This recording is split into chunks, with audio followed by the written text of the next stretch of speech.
আসসালামু আলাইকুম, স্বাগত জানাচ্ছি আরটিভির রাতের সংবাদে। আপনাদের সঙ্গে আছে আমি সিনথিয়া রহমান। ঝিনাইদহ ৪ আসনের সংসদ সদস্য আনোয়ারুল আজিম আনার হত্যায় জড়িত সন্দেহে ঝিনাইদহ জেলা আওয়ামী লীগের সাধারণ সম্পাদক সাইদুল করিম মিন্টুকে আটক করেছে গোয়েন্দা পুলিশ। বিকেলে রাজধানী ধানমন্ডি থেকে তাকে আটক করা হয়। এর আগে নিজ কার্যালয়ে ডিএমপির অতিরিক্ত কমিশনার মোহাম্মদ হারুনুর রশিদ জানান, আনার হত্যাকাণ্ডের পর আসামিরা কার কার কাছে ছবি ও ভিডিও শেয়ার করেছে তা নিয়ে তদন্ত চলছে। গেল শনিবার হত্যাকাণ্ডের মূল পরিকল্পনাকারী হিসেবে চিহ্নিত আক্তারুজ্জামানের গুলশানের ভাড়া বাসা থেকে 2টি গাড়ি জব্দ করা হয়েছে বলেও জানান তিনি।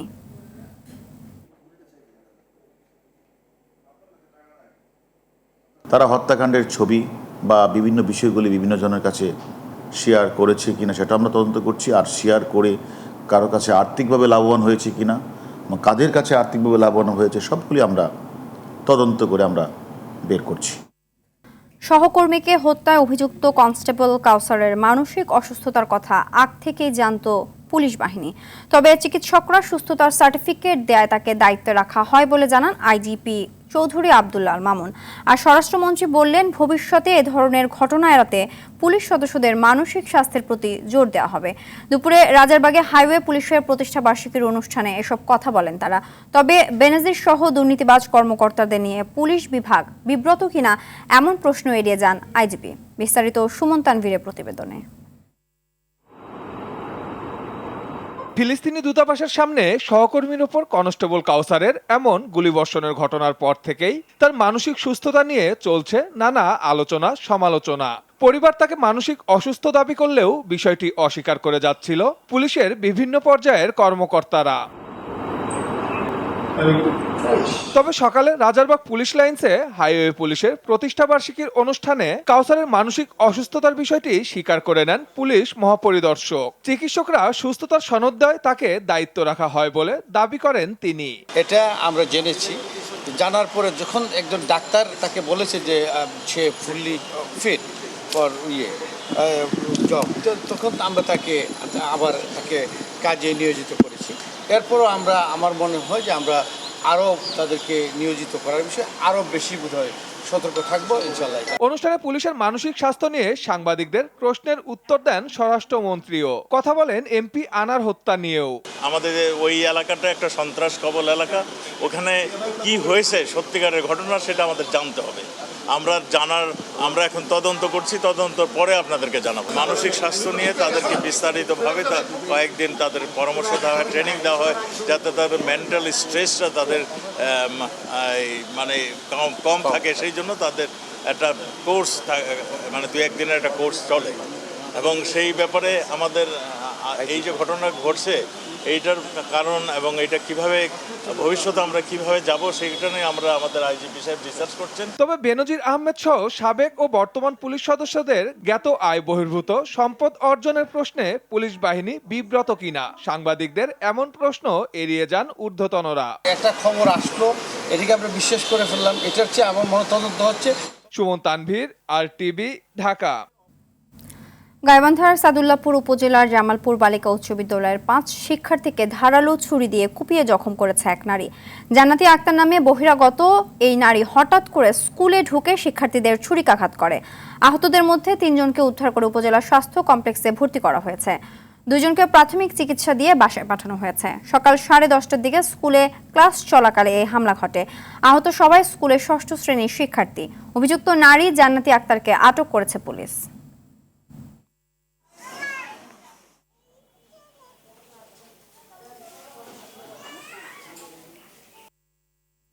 রাজধানীর মোহাম্মদপুর বেড়ি বাঁধের শ্যামলী হাউজিং এলাকায় বিষাক্ত রাসায়নিক গ্যাস ছড়িয়ে কবির হোসেন নামে একজনের মৃত্যু হয়েছে। এ ঘটনায় অসুস্থ হয়ে পড়েন এলাকার শতাধিক মানুষ। 30-35 জনকে হাসপাতালে চিকিৎসা নিতে হয়। বিষাক্ত রাসায়নিকের একটি সিলিন্ডার লিকেজ থেকে ঘটনা ঘটে। পুলিশ একজনকে আটক করেছে। সাদিয়া কানিজের রিপোর্ট। পরিত্যক্ত এই সিলিন্ডার থেকে রাজধানীর শ্যামলী হাউজিং এলাকায় সোমবার গভীর রাতে বিষাক্ত গ্যাস ছড়িয়ে পড়ে। কেমিক্যালের তীব্রতায় পুড়ে যায় গাছের পাতা। গ্যাস ঢুকে আশেপাশের বাসাবাড়ির শতাধিক মানুষ অসুস্থ হয়ে পড়েন। গভীর রাতে ভাঙাড়ির দোকানের একজন সিলিন্ডারটি ভাঙার চেষ্টা করলে তা থেকে গ্যাস বের হতে থাকে। বিষাক্ত ধোঁয়ায় নিঃশ্বাস বন্ধ হয়ে আসার জোগাড় হলে মানুষ এদিক সেদিক ছুটতে থাকে। হুট করে মানে আর নিঃশ্বাস নিতে পারছে না, দম বন্ধ হয়ে যাচ্ছে। পরে গেট খোলার পরে সব বেরিয়ে বেরিয়ে দৌড় মারছে একদিকে এক একজন। যতটি লোক আছে না আমাকে 5-6 জন সবাই অসুস্থ হয়ে গেছে এই গ্যাসের গন্ধে। সে রাত ভরে চোরাই মাল কিনে, মাল কেনার পরে ওই সমস্ত অবৈধ মাল তারা কিনা সে ভাঙ্গা বিক্রি করে। বাসার এদিক থেকে মানুষ দৌড়ে আইছে গ্যাসের গন্ধ পাইয়া, আইয়া দেহে দোকানদার দোকানের ভিতরে, এর ভিতরে মানুষ ডাকতে ডাকতে দোকানদার পালায়া গেছে গা। সিলিন্ডার থেকে নির্গত রাসায়নিকের প্রভাবে কবির হোসেন নামের একজনের মৃত্যু হয়। তিনি লক্ষ্মীপুর থেকে চাচাতো ভাইয়ের বাসায় বেড়াতে এসেছিলেন। একজন মারা গেছে আর 13 জন হাসপাতালে, আর আশেপাশে আরো মনে করেন অনেক অসুস্থ রোগী আছে। একজনের ডাক দিলে কালি কাজটাছে আর কইতাছে আমারে বাঁচাও, একজনকে আমারে বাঁচাও, পানি দাও। অসুস্থ 30-35 জন ঢাকা মেডিকেল ও সোহরাওয়ার্দী হাসপাতালে চিকিৎসা নেন। কার্বন মনোক্সাইড গ্যাসের বিষক্রিয়ায় এই দুর্ঘটনা বলে ধারণা চিকিৎসকদের। একজন আশঙ্কাজনক ছিল, রেসপিরেটরি গ্যাস সাপ্লাই দিয়ে সেই রোগীটাকে রিস্টোরেশন অর্থাৎ পুনরুদ্ধার করা হয়েছে, রোগীগুলো আশঙ্কামুক্ত আছে। দুপুরে ঘটনাস্থলে আসে সিআইডির ক্রাইম সিন ইউনিট। তারা আলামত সংগ্রহ করে। আলামত সংগ্রহ করছি আমরা, এরপরে বিস্তারিত আমরা পরে বলতে পারবো। ভাঙাড়ির দোকানের একজনকে আটক করে পুলিশ। গ্যাস সিলিন্ডারটি কোথা থেকে আনা হয়েছে তা যাচাই বাছাই করে পরবর্তী আইনি ব্যবস্থা নেওয়া হবে। ঘটনাস্থল পরিদর্শন করে এবং এই কালুর ছেলেকে আমরা অ্যারেস্ট করতে সক্ষম হই। কালুকেও আমরা খুব তাড়াতাড়ি আমরা আইনামলে আনব। এই বিষয়ে আমরা মামলা নিচ্ছি এবং পুরো বিষয়টাকে আমরা তদন্ত করে দেখছি, খতিয়ে দেখছি। আকস্মিক এমন দুর্ঘটনায় এলাকাবাসীর আতঙ্ক এখনো কাটেনি। তারা চান ঘটনার সুষ্ঠু তদন্ত ও বিচার। সাদিয়া কানিজ, আরটিভি, ঢাকা। পঞ্চম পর্বে দ্বিতীয় ধাপে 18,500 গৃহ ও ভূমিহীন পরিবারকে ঈদ উপহার হিসাবে ঘর ও জমি প্রদান করলেন প্রধানমন্ত্রী শেখ হাসিনা। সেই সঙ্গে চলতি দফায় 26 জেলার সব উপজেলা সহ আরও নতুন 70টি উপজেলাকে ভূমি ও গৃহহীন মানুষ মুক্ত ঘোষণা করলেন সরকার প্রধান। সকালে গণভবন থেকে ভার্চুয়াল মাধ্যমে দেশের বিভিন্ন জেলা উপজেলায় এই ঘর প্রদান অনুষ্ঠানে তিনি বলেন, ঘূর্ণিঝড় রেমালে ক্ষতিগ্রস্তদের তালিকা তৈরি করা হয়েছে। মারফরেজা রিপোর্ট। সরকারের মুজিব বর্ষের প্রতিশ্রুতি অনুযায়ী সারা দেশের ভূমি আর গৃহহীন 9 লাখ পরিবারকে পর্যায়ক্রমে দেওয়া হচ্ছে ঘর আর খাস জমি। 2020 সালের 23 জুলাই থেকে এখন পর্যন্ত 4 ধাপে ঘর পেয়েছেন 2,66,012টি পরিবার। এবার পঞ্চম পর্যায়ে ঘর পাওয়ার তালিকায় যোগ হলো আরও 18,566টি পরিবার, যার মধ্যে লালমনিরহাটে 1,282টি, কক্সবাজারে 261টি ও ভোলা জেলায় 1,234টি পরিবারের হাতে বাড়ি ও খাস জমি তুলে দিলেন প্রধানমন্ত্রী শেখ হাসিনা।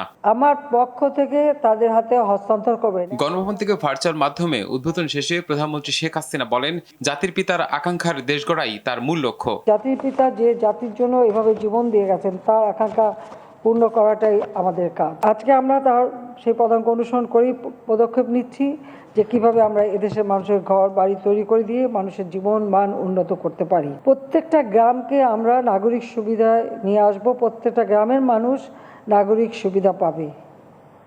আমরা সেই নাগরিক সুবিধাও নিশ্চিত করে যাচ্ছি। সম্প্রতি ঘূর্ণিঝড় রেমালের প্রভাবে ক্ষতিগ্রস্তদের তালিকা তৈরি করা হয়েছে জানিয়ে তাদের সবাইকে নিজ নিজ প্রয়োজন অনুযায়ী সহায়তা করার কথা জানান সরকার প্রধান। যেগুলি সম্পূর্ণ ক্ষতিগ্রস্ত তাদেরকে আমরা ঘর তৈরি করে দেব। আংশিক ক্ষতিগ্রস্ত তাদের জন্য আমরা ঘর নির্মাণ উপকরণ দিয়ে সহায়তা করব। অর্থাৎ এই যে প্রাকৃতিক দুর্যোগ, এই দুর্যোগে যারা ক্ষতিগ্রস্ত তাদের পাশে আমরা আছি। প্রাথমিকভাবে যা যা প্রয়োজন করে যাচ্ছি। আর এখন এই ঘর বাড়ি যাদের ক্ষতিগ্রস্ত হয়েছে, আমি তাদের এটুকু বলতে চাই যে আপনাদের চিন্তার কোনো কারণ নেই, প্রত্যেকেরই ঘর নির্মাণ যাতে করতে পারেন সে ব্যবস্থাটা ইনশাল্লাহ আমি করে দেব। উদ্বোধন শেষে প্রান্তিক পর্যায়ের সুবিধাভোগীদের সাথে সরাসরি কথা বলেন প্রধানমন্ত্রী। খোঁজ খবর নেওয়ার পাশাপাশি আগামীতে যে কোনো ধরনের প্রয়োজনে পাশে থাকারও প্রতিশ্রুতি দেন তিনি। ওয়ালাইকুম আসসালাম। আপনি খুশি হয়েছেন, সেটা দেখে আমরা খুশি। মারফরিজা, আরটিভি, ঢাকা। 4টি বেসরকারি মোবাইল ফোন অপারেটর কোম্পানিকে 152 কোটি টাকা সুদ মওকুফ করায় মূসক করদাতা ইউনিটের সাবেক কমিশনার ওয়াহিদা রহমান চৌধুরীর বিরুদ্ধে মামলা করেছে দুদক। বিকেলে রাজধানীর সেগুনবাগিচায় দুদক কার্যালয়ে এ তথ্য তুলে ধরেন সংস্থার সচিব খোরশেদা ইয়াসমিন। আরও জানাচ্ছেন এয়ার বাদল। মামলার আসামি মূসক করদাতা ইউনিটের সাবেক কমিশনার ওয়াহিদা রহমান চৌধুরীর বিরুদ্ধে অভিযোগে বলা হয়েছে 4টি বেসরকারি মোবাইল ফোন অপারেটর কোম্পানির 16টি নথির মূল বিষয় ছিল স্থান ও স্থাপনা ভাড়ার উপর ভ্যাট আদায়। 4টি কোম্পানির ভ্যাট আসে 189,74,15,430 টাকা।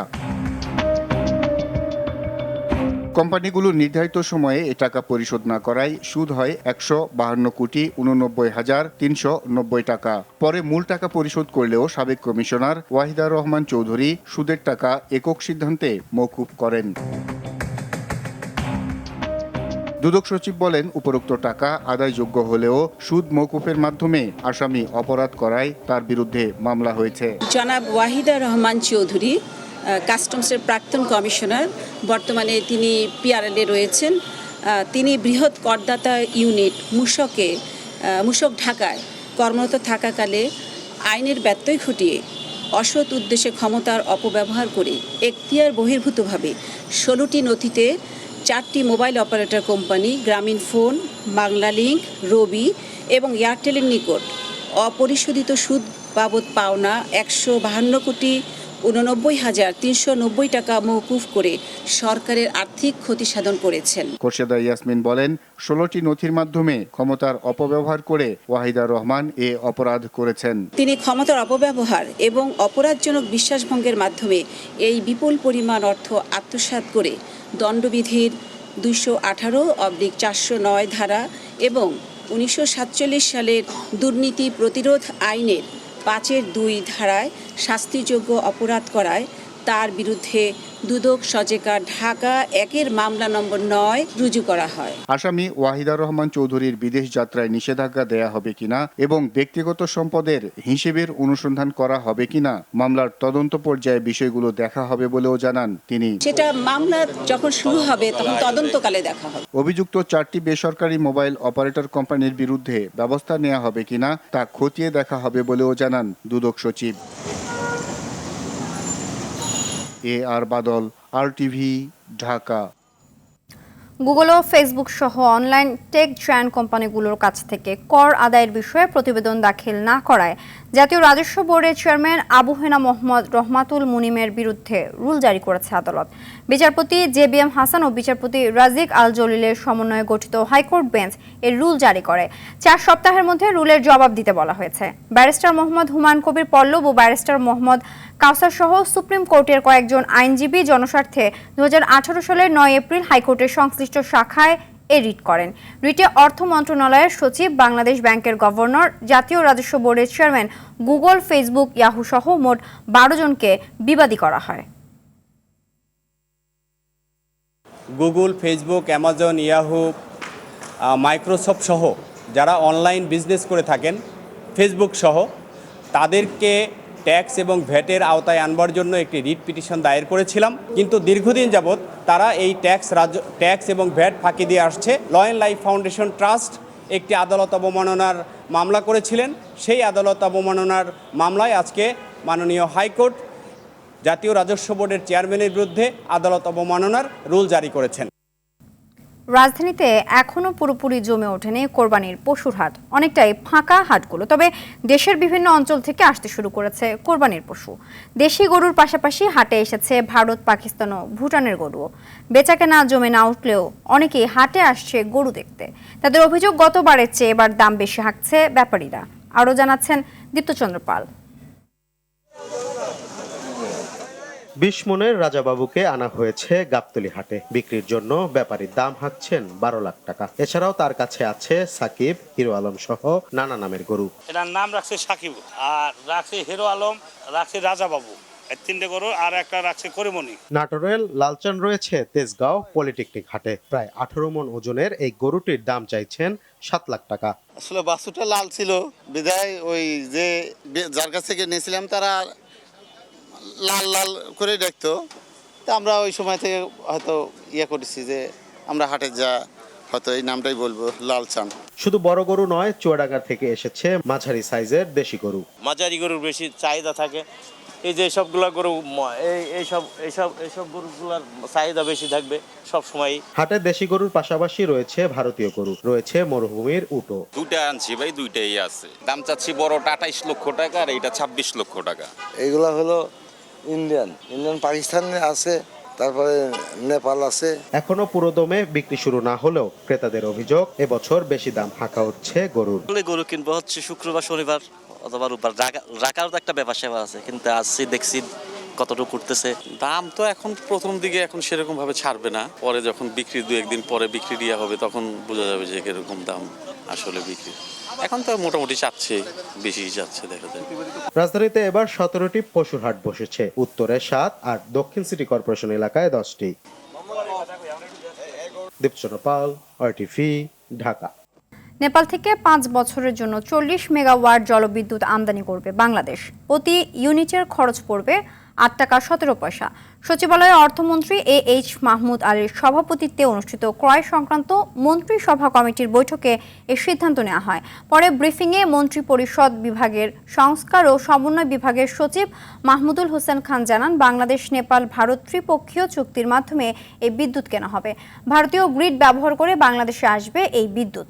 প্রতি ইউনিট খরচের বাইরে ভারতকে ইউনিট প্রতি বাণিজ্য শুল্ক দিতে হবে 0.059 রুপি। প্রধানমন্ত্রী শেখ হাসিনা নেপাল সফরের সময় এ বিষয়ক চুক্তি হবে বলে জানান তিনি। নেপাল থেকে বাংলাদেশে 40 মেগাওয়াট বিদ্যুৎ আমদানির নিমিত্তে সরাসরি ক্রয় পদ্ধতিতে 5 বছরের জন্য বাংলাদেশি টাকায় প্রতি ইউনিট 8 টাকা 17 পয়সা। নেপাল ইলেকট্রিসিটি অথরিটি, ইন্ডিয়ার হলো বিদ্যুৎ ভাইপার নিগম লিমিটেড এবং বাংলাদেশ পাওয়ার ডেভেলপমেন্ট বোর্ড ত্রিপক্ষীয় চুক্তি। কারণ বিদ্যুৎটা নেপালের আসবে, ভারত হয়ে বাংলাদেশে আসবে বলে তাদের ট্রান্সমিশন লাইনও ব্যবহার করতে হবে ভারতের, বলে 3 পক্ষের মধ্যে চুক্তি হয়েছে। বুধবার থেকে চলবে 20টি ঈদ স্পেশাল ট্রেন। ঈদের আগের দিন পর্যন্ত এবং ঈদের পরে 7 দিন চলাচল করবে এসব ট্রেন। ঈদুল আজহা উপলক্ষে যাত্রী পরিবহনের সুবিধায় বিশেষ ট্রেনগুলো চালানোর সিদ্ধান্ত নিয়েছে রেলওয়ে। 12 জুন থেকে 7 দিন চাঁদপুর ঈদ স্পেশাল চলবে।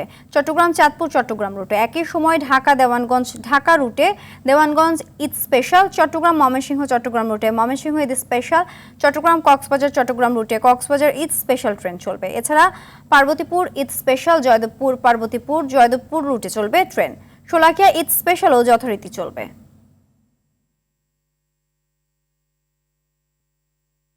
বিমান বাহিনীকে আরও আধুনিকায়ন ও শক্তিশালী করার লক্ষ্যে কাজ করবেন বলে জানিয়েছেন নবনিযুক্ত বিমান বাহিনী প্রধান air chief marshal Hasan Mahmud খান।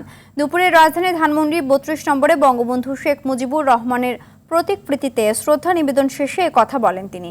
পরে শিখা অনির্বাণে পুষ্পস্তবক অর্পণ করেন বিমান বাহিনীর প্রধান।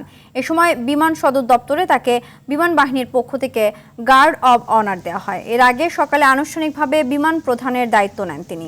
গণভবনে প্রধানমন্ত্রী শেখ হাসিনার উপস্থিতিতে নবনিযুক্ত বিমান বাহিনী প্রধান এয়ার মার্শাল হাসান মাহমুদ খানকে র্যাঙ্কিং ব্যাচ পরানো হয়। আমাদের বিমান বাহিনীকে একটি শক্তিশালী বাহিনী হিসেবে গড়ে তুলতে পারি, আরও শক্তিশালী বাহিনী হিসেবে গড়ে তুলতে পারি, সেই জন্য আমি সকলের কাছে দোয়া প্রার্থী। যেটুকুই আমাদের সক্ষমতা আছে তাকে আরও সমুন্নত করে এবং আরও উন্নতি করার জন্য কাজ করা, এটা হচ্ছে আমার সবচেয়ে বড় চ্যালেঞ্জ। সরকারের সহায়তায়, মাননীয় প্রধানমন্ত্রীর দিক নির্দেশনায় আমরা করতে পারবো বলে আমার দৃঢ় বিশ্বাস।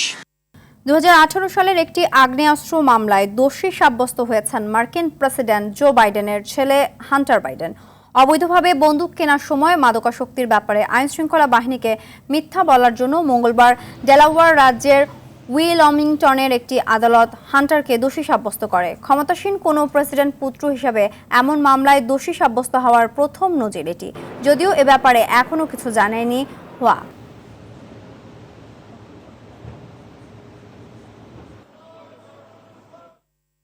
জাতিসংঘের নিরাপত্তা পরিষদে পাশ হওয়া স্থায়ী যুদ্ধবিরতির প্রস্তাবে রাজি হয়েছে হামাস। গাজায় চলমান রক্তক্ষয়ী যুদ্ধের 8 মাস পর প্রথমবারের মতো স্থায়ী যুদ্ধবিরতির প্রস্তাব গ্রহণ করে জাতিসংঘের নিরাপত্তা পরিষদ। প্রস্তাবের পক্ষে ভোট পড়ে 14টি। ভোটদানে বিরত থাকে রাশিয়া। যুক্তরাষ্ট্রে দেয়া এই প্রস্তাবের পক্ষে মধ্যপ্রাচ্যে কূটনৈতিক তৎপরতা চালাচ্ছেন দেশটির পররাষ্ট্রমন্ত্রী অ্যান্টনি ব্লিংকেন। প্রস্তাবটিকে স্বাগত জানিয়েছেন ফিলিস্তিনের প্রেসিডেন্ট মাহমুদ আব্বাস। এটিকে গাজা উপত্যকায় গণহত্যার অবসান ঘটানোর একটি পদক্ষেপ হিসেবে দেখছেন তিনি, যদিও এখনো পর্যন্ত হামলা বন্ধ করেনি ইসরায়েল। এদিকে রাফায় ইসরায়েলের হামলায় প্রাণ গেছে 3 জন ফিলিস্তিনির। গেল 7 অক্টোবর থেকে অব্যাহত হামলায় এখন পর্যন্ত 37,000-এর বেশি ফিলিস্তিনি নিহত হয়েছেন। তাদের 70% নারী ও শিশু। টুর্নামেন্টে টিকে থাকার লড়াইয়ে বুধবার সকালে নেপালের বিপক্ষে মাঠে নামবে শ্রীলঙ্কা। ম্যাচটি শুরু হবে বাংলাদেশ সময় ভোর 5:30টায়।